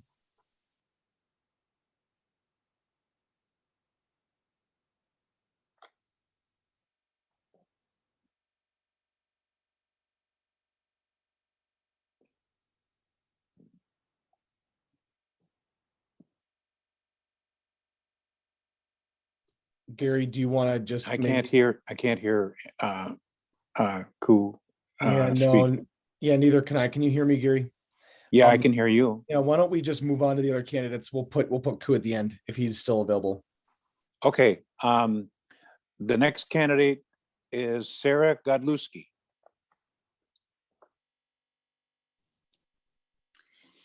Hi, Gary. Can you guys hear me? Yep, yeah, I can hear you Okay. and see you. Oh, wonderful. Well, hello to the Alliance for Retired Americans. It is really great to be here with all of you today. For those of you that don't know me, I am your state treasurer, but I'm also a proud product of a union family. My parents are public school teachers in Eau Claire, Wisconsin, and going back 5 generations. And something that my parents talked a lot about as a kid is that they had good benefits, good paying jobs, and job security. Why? Because the union fought for that. And so it's really great to be here with all of you. And their fighting spirit is really something that they instilled with me at an early age. I did not think that I would ever be the state treasurer. I wasn't drawing dollar signs or safety deposit boxes on my notebook, but it goes back to when you see something wrong, you have to stand up and do something. And so when Scott Walker was trying to get rid of this office, organized the constitutional amendment to stop his power grab, which I'm 62% of the vote. But serving as your state treasurer has been a real honor. But it's been a little crazy. I mean, for starters, I entered this office and it was in complete shambles. But we, for example, updated the investment policy and did Wisconsin first investments, invested in renewable energy. But during the pandemic, I think is really a moment of truth where we were seeing the Republican legislature not meeting for 300 days when Wisconsinites needed help. And let's face it, as Wisconsinites, we are scrappy. And so I knew I was going to have to use my executive authority without any additional resources from the federal government or from the state to help people. And so we did everything from unfunded pension liabilities for our state employees. We made sure that we provided funding for hotspots and e-learning books for our public schools because they went remote overnight and were going to the McDonald's parking lot to get onto the Wi-Fi for their math classes, to literally starting a foreclosure prevention fund to keep people in their homes. And financing projects across the state. And while I'm doing this by being simply scrappy, watching Senator Ron Johnson get on the US Senate floor and saying Wisconsinites don't need any help. And we all know that what couldn't be even more true. The guy's crazy. And so got in this race because I believe Wisconsinites do not deserve somebody who's governing by conspiracy theory. They actually need somebody who's focused on kitchen table issues that matter most. And let's start with the heart and center of what you all talk about and what we fight for every day, which is retirement security. I was actually chair of the governor's retirement security task force, and this is a real crisis. And honestly, it's something that I believe that we need to be doing more of in the federal government. Right now in Wisconsin, if we don't change anything and allow the status quo to continue, we'll see 400,000 seniors in poverty by 2030. These are our neighbors or our friends. And so we not only need to protect Social Security, but we need to strengthen it. But it doesn't end there. I mean, we know almost 1 million Wisconsinites don't even have access to start saving. And these are things that we need to start fighting for in the US Senate, because this is critical to the economic security of everybody. No one should work for their entire life to be worried about their financial security for the long run. It also doesn't end there. We have to expand Medicare. I recently, to include dental and vision. I mean, I was at a dental facility recently in Waukesha, Wisconsin, and the operators of that facility was telling me 50% of their adults do not have insurance. And so where do they go? And if you can't have a healthy mouth, and if you can't, for example, see, I mean, these are critical things that we need to make sure that are no-brainers when it comes to expanding Medicare. It also is, let's talk about big pharma. I mean, it is crazy to me that we are seeing record-breaking profits from big pharmaceutical companies, but yet I was just talking to a guy not too long ago who's literally skipping his prescription drug prices because he can't afford it. I mean, we're the richest country in the world, and yet we are also one of the only countries that doesn't allow the US government to negotiate for our drug prices. I mean, this again is just common sense, good government. The other piece I just want to say as the product of a union family is that Act 10 and what happened in Wisconsin is personal to me because my mom had to leave her job earlier than what she attended because she was worried about her health benefits. She has a chronic illness and she needed those benefits. So she had to retire because she was worried about not having the collective bargaining that she needed to protect those good benefits. And we are seeing attack on our collective bargaining rights across the country. We've got to pass the PRO Act because we know that as workers, when we are able to come to the table and fight for good benefits, good working conditions, and good paying jobs, it's good for our communities and it's good for our economies. You know, this is something as state treasurer, I get really frustrated about because politicians say unions are the enemy. They're not. USA Today talks about the top 5 economies in our country. All but one are a pro-union state. That's not a coincidence at all, because we know when we support unions, we're supporting workers and we're supporting good jobs. And then the final thing I'll just quickly end on, Gary, is that, look, like, I just really appreciate you guys hosting this and doing this because we know it's going to be all hands on deck to beat Ron Johnson. And so you guys taking the time to learn more about the candidates to do this, I think we can flip this seat for Wisconsin. So thanks, Gary, for having me. And it's really great to see everybody here today.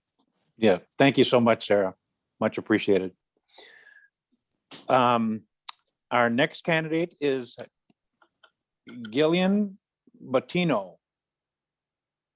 Hello. Hi, can you hear me okay? I can, and then see you. Yes, hi. Okay, awesome. Okay, so I'm Dr. Jillian Bottino, and people just call me Jill or Jillian, that's fine. Nice to meet everyone. I'm so excited to be speaking with you today. So a little bit about myself. I am a physician. I specialize in breast cancer detection. As you all know, it is October, so I would be remiss not to say, make sure that if you are a woman, if you have breasts for that matter, you should be getting screening mammography. And that is, true as long as you are healthy. So really everyone on this call should be getting their annual screening mammograms, and please make sure you're doing that because we are seeing an increase in cancers since folks have been skipping their screening mammograms. And I'll throw in there, please get your flu vaccine when you get your boosters. Make sure that we're taking care of everyone. Okay, so I decided to run for this seat because I think I might be the perfect antidote for Ron Johnson. He is an anti-woman, anti-science, anti-vaccination, and honestly, he seems anti-workers' rights and so many of the things that are near and dear to us here in Wisconsin. So as a woman and a scientist and a physician who's been practicing for 25 years, I am certain that I will bring the things that we so desperately need right now. So talking a little bit about my positions, first of all, I am absolutely a strong supporter of Medicare for All, a single payer system. And the reason I feel that way is because I want everyone in and no one left out. I want to make sure that there is nobody who does not have access to health care. My dad died when he was 29 years old from rheumatic heart disease. If you're familiar with that, it's from strep. Strep is something that should be easily treated. And he was poor and didn't have health care access, and he died, leaving my sister and myself at age 2 and 3 with no dad, and with my mom having to figure it out on her own. That should never, ever happen. And this means that we should have our preventative care. So, Part A and Part B of Medicare should be in place, but there should be no need for Part D. Our drugs, our prescription medications need to be absolutely included and covered by our healthcare policies. We need to make sure that every person in this country has healthcare that gives them the best opportunity to live their best lives. We're already paying for it, guys. So it's not like we're going to be paying more money for this. We're already paying more than everyone else, and our healthcare outcomes are going down. I'm also a very big supporter of climate-friendly jobs and building out our infrastructure to confront climate change solutions with renewable energy solutions, keep the fossil fuels in the ground, start fighting back on our carbon load that we've already accumulated with interesting practices like regenerative farming and, and other complex mechanisms of reclaiming our carbon, putting it back in the soil, cleaning up our lands, making sure that we have a future for our kids and our grandkids. I take care of most of my patients are 40 and over. And if one thing that is a bipartisan issue and we can unite on is that we want our kids and our grandkids to have safe, healthy lives. So that is something that we can do together. And then finally, immigration change. We have to reform immigration. We need to know what's happening at our borders. We need to make sure we're protecting ourselves and our country, but we are also building the fabric of this country. I'm sure many of us on this call have immigrant families. I certainly do. My husband's family immigrated from Greek. He's a Sephardic Jew, and my youngest son is naturalized from Ethiopia. So, our future is bright. We can build this together. I've been doing this work for over 10 years with the World Health Organization, team building, navigating complex relationships with different political and racial backgrounds. That is my strength. So I look forward to getting to know you all. We are going to do everything we can to absolutely make sure that we are protecting our Social Security. We're not extending full retirement access to age 68, 69, 70. We have to push back on those things and make sure that we're taking care of each other. Medicare for all, Social Security benefits that we've been paying into. I'm 51, I've been paying into that my entire working career. I want to make sure it's there for me and my kids and my parents. So thank you very much. And I look forward to another opportunity to speak sometime. Please check out my website, patinoforsenate.us. And I hope you all have a lovely rainy Wisconsin day here. Thank you, Jillian. Much appreciated. Great to see you. Our next candidate is Stephen Okara. Hello. Well, thank you, Gary. Thank you, Alex. And thanks for everyone for joining us today. It's an honor to be with you. A little bit about myself. My name is Stephen Olikara. I'm the son of Indian immigrants. I grew up in Brookfield, Wisconsin. I'm a proud UW-Madison Badger. And my mom is a former unionized public employee who worked at the local school district for many years. My dad is an engineer. And as a son of Indian parents, frankly, I thought I'd become an engineer myself. But ultimately became called to public service when I was growing up in the greater Milwaukee area, getting involved in not only community service, but also an unlikely place where I became interested in service, and that's music. I became very interested in how people from different backgrounds can relate to each other and see the common humanity we have.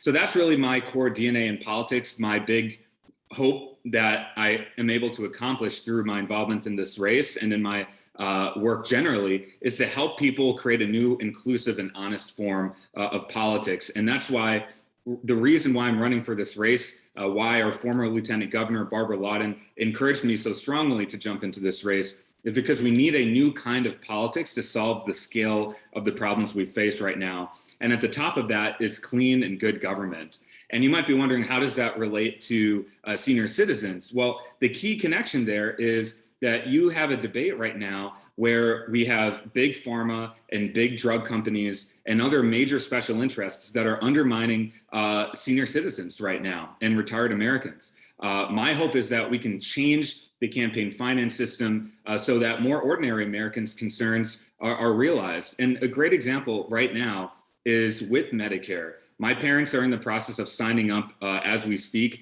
They're seeing all the craziness around getting, my dad was saying the other day, 4 different plans just to get a comprehensive coverage. Imagine a world where you sign up for Medicare and you have everything in place with one plan. No gaps, no donut holes, one plan. That's the kind of way that I intend to help strengthen programs like Medicare as well as Social Security in the US Senate. And the second thing to highlight is I've had the chance over the number of years to partner with Bobby Kennedy's eldest daughter, Kathleen Kennedy Townsend, around retirement security. What is the kind of future we're passing on to our grandchildren today when most people my age, in their 30s and 40s and even younger, are not saving up for their future economic well-being? They won't have retirement security. So we need to dramatically expand not only Social Security, but make it easier for people to retire, make 401ks, and ideally have pensions available for people. And if those pensions are not going to be available, what are the kinds of portable benefits or other systems that are available so this next generation can retire with dignity? So the final thing I'll just say is our campaign is rooted in this philosophy of dignity for all, because we believe that our politics is profiting on dehumanization. So if you want to see us pass on a stronger democracy, a stronger political system that functions well, that represents the best of our country to the next generation, that is the sole mission of our campaign. And so I encourage you to sign up, StephenOlikara.com, if you want to learn more. So grateful for your time and excited to continue the conversation with you. Thanks, everyone. Thank you, Stephen. Thank you for coming. Our next candidate is Jeff Rumbaugh. There you are. I can't hear you. You're muted. There. We'll fix that. How's that? There you go. There, Okay. that's better. Greetings, everyone. I'm Jeff Rumbaugh, running for Senate, and it's a pleasure to be here. Thank you all for watching. Thank you for the Wisconsin Alliance of Retired Americans for hosting this event. Let's put things in perspective. I was raised in the middle class. My mother worked as a librarian throughout her career, and I learned firsthand what it means. It's not just a talking point.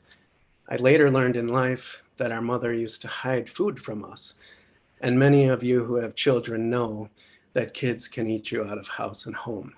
So we went from paycheck to paycheck. It's a talking point, but it's one that not all of the candidates have experienced. Let's touch on healthcare. This campaign believes healthcare is a human right. All people deserve healthcare, and it should not be based on your employer. What we need to do is separate healthcare from your employer. Separating your healthcare from the employer will improve our economy, because right now, American workers are seen as liabilities. American corporations look at us and we want benefits. We should have benefits, but they will outsource their operations to third world countries and pay people almost nothing, where none of those people are getting benefits. But if we separate the insurance from the employer, suddenly the American worker looks much more attractive.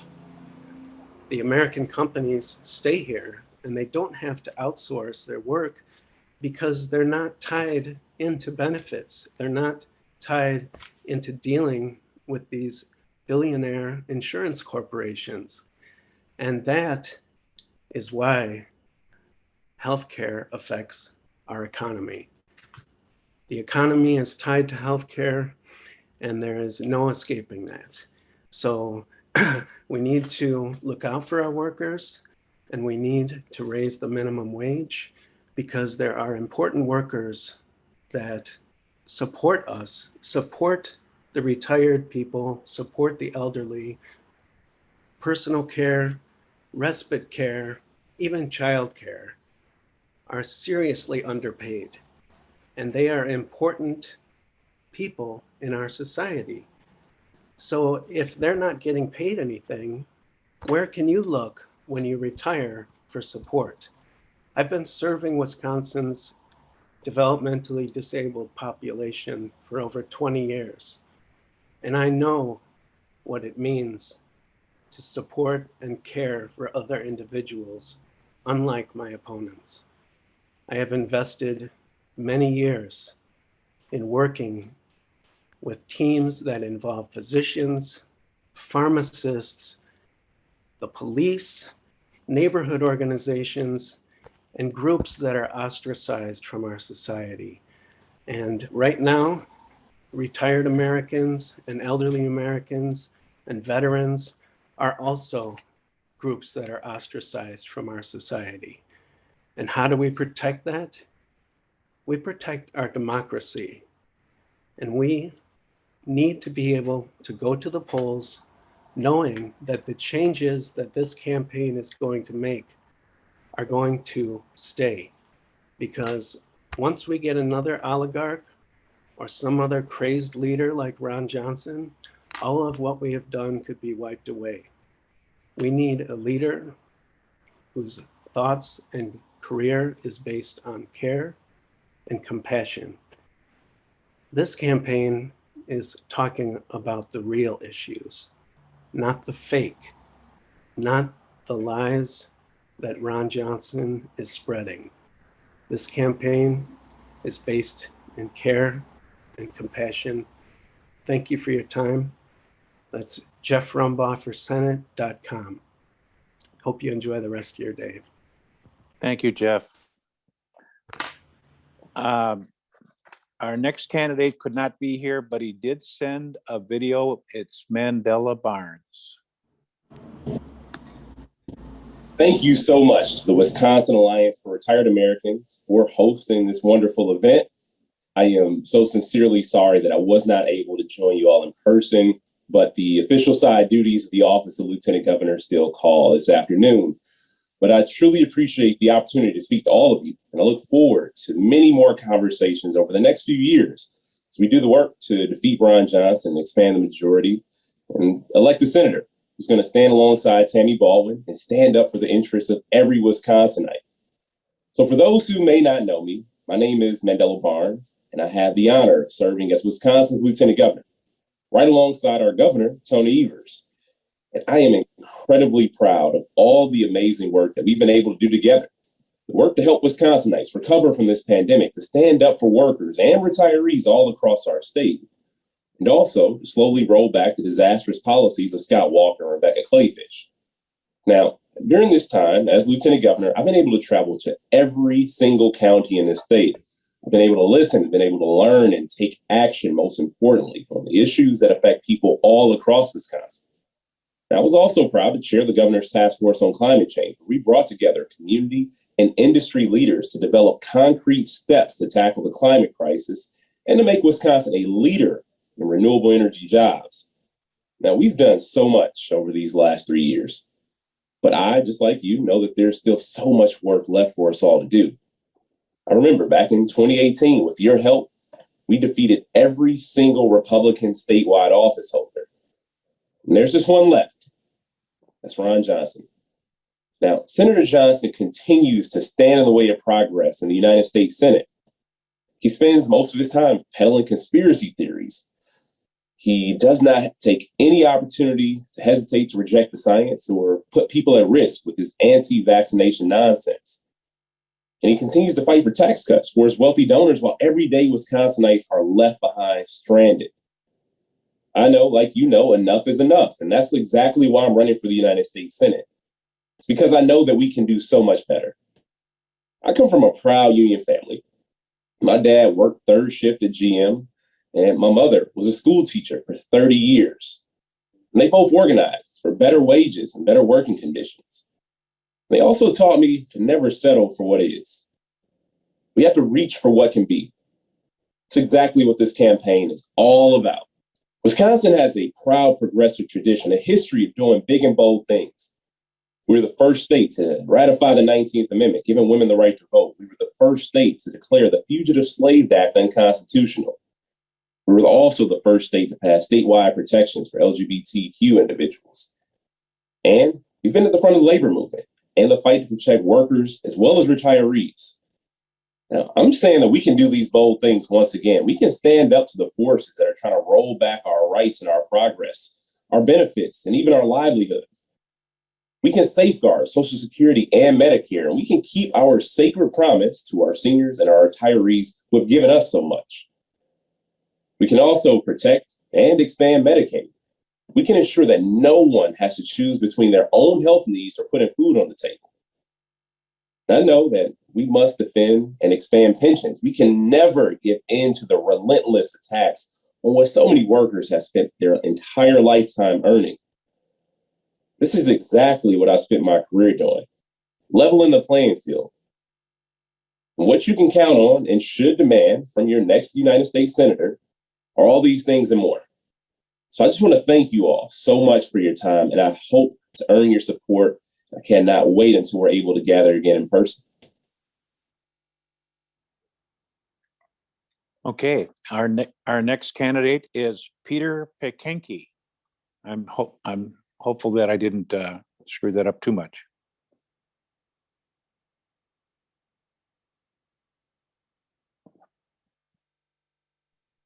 Gary, I'm not sure that we have him online. Okay, well, then I will.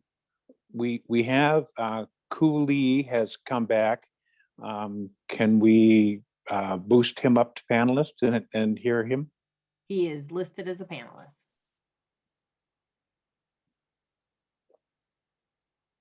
You want to unmute yourself, Cool?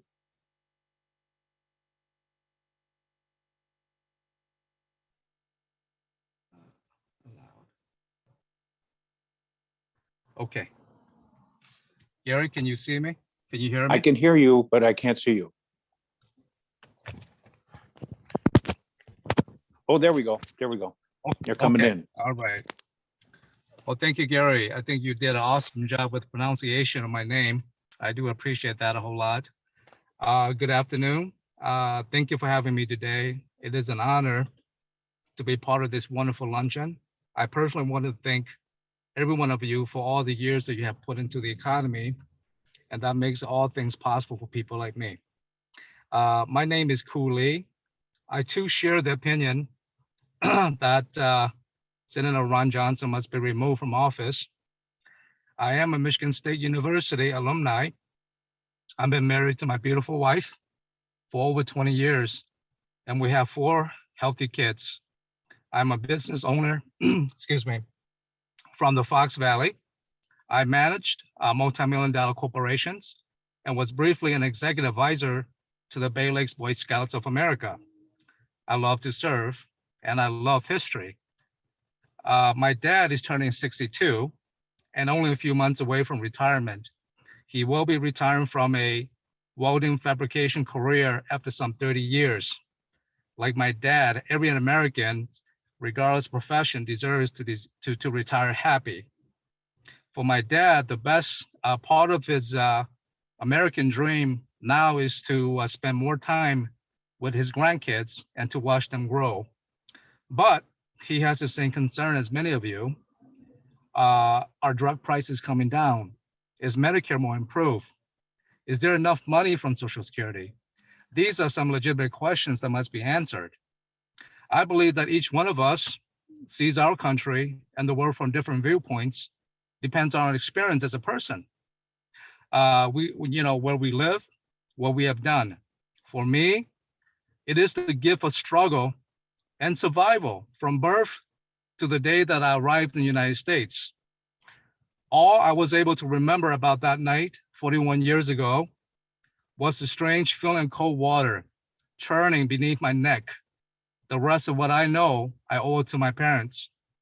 My dad was leading and pulling us across the Mekong River, which is the 6th largest river on earth, secured together with a rope and some cheap plastic bags inflated as lifesavers or life preservers tied to our clothes. We were fleeing the atrocity in Laos. My dad was paddling and pulling our way towards the distant lights against the strong current of the river to what Dad said was the light of freedom. Leaving behind his land, his farm, his livestock, every one of his earthly possessions, my dad had led us on a 19-day journey through the dense mountain jungle of Laos. We were escaping the communist revolutionaries who were executing anyone, including women and kids, who sided with America during the Vietnam War. For my dad, it was a choice between a perilous journey fraught with danger and death. I'm here today because the choice he made when I was 2 years old. For 7 years, we lived in a poverty-stricken refugee camp with 60,000 ethnic Hmong refugees until my parents was given an opportunity to come to America. I need no help remembering my first day here in the United States, first time seeing a toilet flush, first taste of soda, first time seeing snow, and that feeling of the frigid cold wind, first ride in a car, first time throwing up in the back seat. Everything that I have, everything that I am, every breath I take, every freedom that I enjoy, I owe it to the United States of America. I love Wisconsin. I love America, and I'll never be ashamed to say this. I am running for the United States Senate because I fear the greatest democracy in the world, and this citadel of freedom is about to crumble, ripped apart by tribal warfare, identity politics, and never-ending conflicts. Democracies work only when people want them to. More than 1 million American soldiers have died to defend ours. The least we can do is to fight to preserve it. We deserve better than we deserve better than a political class consumed with petty grievance. America deserves a senator unafraid to lead. Thank you for this opportunity to speak with you. Please visit my website, www.leeforwisconsin.com for more information. Thank you and have a wonderful day. Thank you. Thank you so much, Koo. And yeah, much appreciated. Thank you, Gary. Yeah.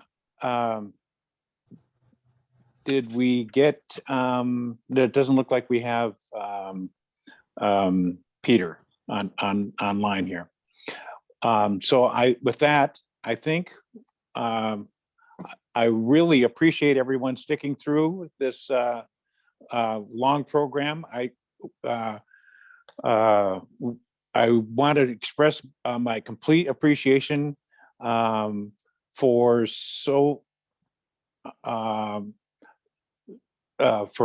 everyone, everyone's participation. I want to express the Alliance's appreciation for the awardees and their nominators. That was very inspiring. And we do definitely have a slate of candidates to replace Ron Johnson, and we are going to be better off when we meet next year. We'll have one candidate. Yes. Is this Peter? Start video. Gary? Yes. Hey, Peter Pekarsky, been here for about 10, 15 minutes. How are you? Oh, I didn't see you on the list. I'm so sorry. Please go ahead. Yeah, thanks very much. Sorry about that. I trust you all can see me there, and hear me. At least I hope so. Yeah, we can. We can. Thank you very much for letting me speak today to the Wisconsin Alliance for Retired Americans. My name is Peter Pekarsky, and I hope to be your next senator. I'm an attorney. I have an extensive education in technology, have a degree in electrical engineering from the Massachusetts Institute of Technology. Was born, raised, grew up in Wisconsin, graduated from high school there. After MIT, I got a law degree at Case. For about the last 20 years, I've been an active participant in the efforts of the Democratic National Committee and the Democratic Party of Wisconsin and other state Democratic parties to protect our elections and every voter's right to cast a ballot and to have that ballot and the votes on it counted as cast. During the 2020 election cycle, at the request of the Biden campaign during the primaries, the California Democratic Party, the Democratic Party of Wisconsin, and other groups, I donated about 2,000 hours of my professional time as a lawyer to various election protection activities. In 2020, I also contributed to the campaign of every Wisconsin Democrat running for a seat not then held by a Democrat in the Wisconsin legislature or the U.S. House of Representatives. Some of those were maximum contributions. I've identified the 12 main priorities and my stances on them on my website at pekarskyforwisconsin.com. There are also a Twitter page and a Facebook page, which you can reach from the website. There's a way to give us your comments on those issues on the website. In the interest of time today, and my respect for your time, I'll expand on just one issue. For a very long time, the argument about reforming our healthcare system has centered on what it will cost us in the future.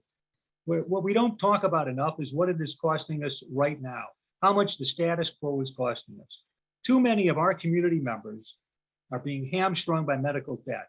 All it takes for a middle-class family to be devastated by debt is a broken arm, a few ear infections in the same year, and all of a sudden you're very deep in the hole. If it's not you, it's your neighbor, your adult children, or the person checking out your groceries, and it is wrong. If you want to see how widespread this problem is, look at the bulletin board in your local grocery store.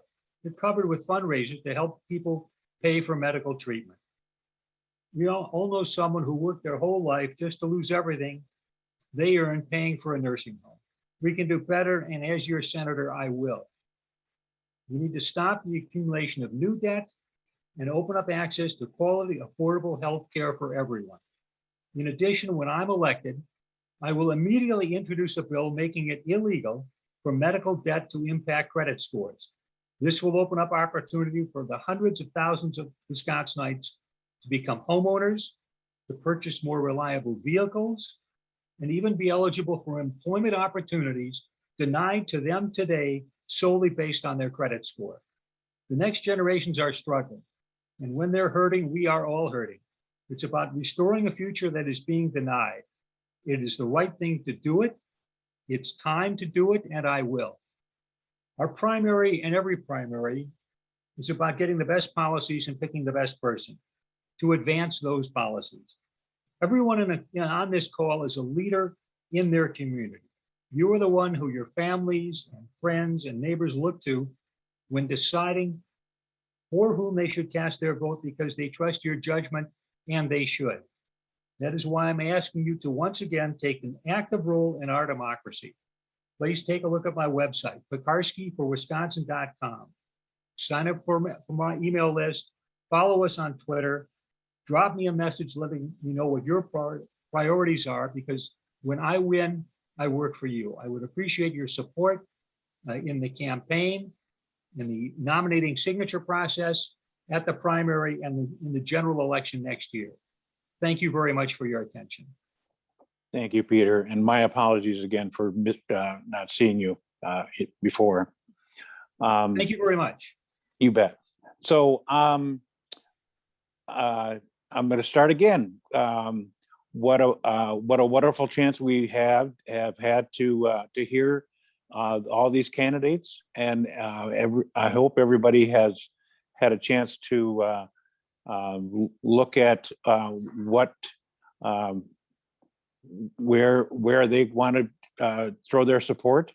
We of course have not taken a position, and we won't until the AFL-CIO takes a position.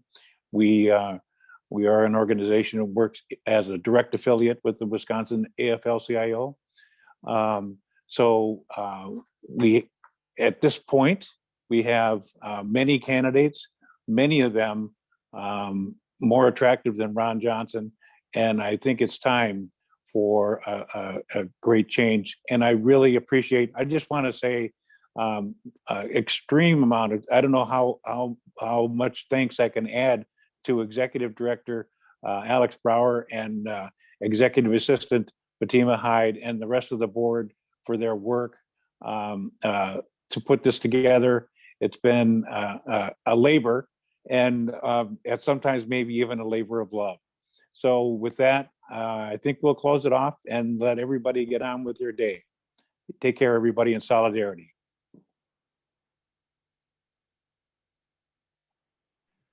Thank you. Excellent job, Gary. Thank you.